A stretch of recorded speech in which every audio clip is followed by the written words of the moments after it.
அஸ்ஸலாமு அலைக்கும் வரஹ்மத்துல்லாஹி வபரகாத்துஹு. அன்பான சகோதர சகோதரிகளே, இந்த உலகில் பலர் பலரது அன்பை நாடுகிறார்கள். ஆனால் எல்லா அன்பிலும் சிறந்தது அல்லாஹ்வின் அன்புதான்.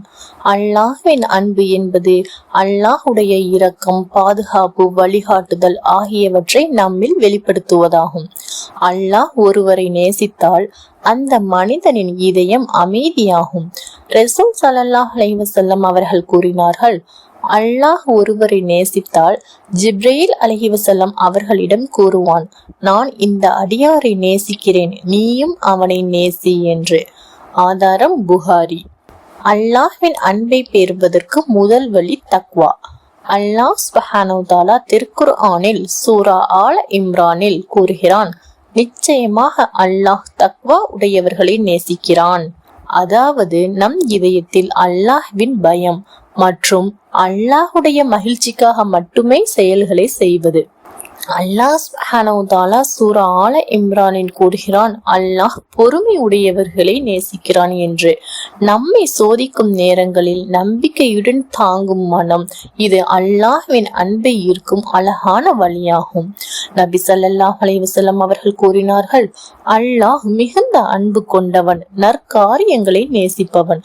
பிறருக்கு உதவுவது, துஆ செய்வது, குர்ஆன் ஓதுவது, இவை அனைத்தும் அல்லாஹ்வின் அன்பை பெறுவதற்கான வழிகளாகும்.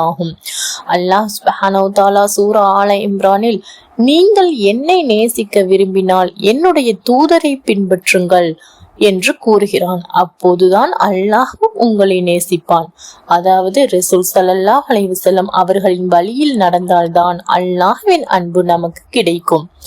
தொழுகை என்பது அல்லாஹுடன் நேரடியாக உரையாடுதல். துஆ என்பது அல்லாஹ்வின் அன்பை உணர வைக்கும் சாவி என்று அல்லாஹ் சுப்ஹானஹு வ தஆலா கூறுகிறான். என்னை அழையுங்கள், நான் உங்களுக்கு பதிலளிப்பேன் என்று சூரா காஃபிரில் அல்லாஹ் சுப்ஹானஹு வ தஆலா கூறுகிறான். அல்லாஹ்வின் அன்பை பெற்றவர்கள், அவனின் அருளில் வாழ்பவர்கள் மறுமையில் சொர்க்கம் அடைவார்கள் என்று அல்லாஹ் கூறுகிறான்.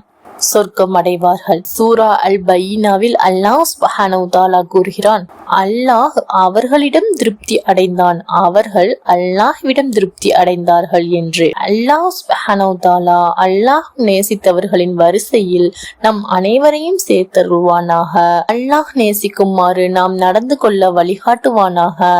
ஆமீன் ஆமீன் யா ரப்பல் ஆலமீன். அஸ்ஸலாமு அலைக்கும் வரஹ்மத்துல்லாஹி வபரகாத்துஹு.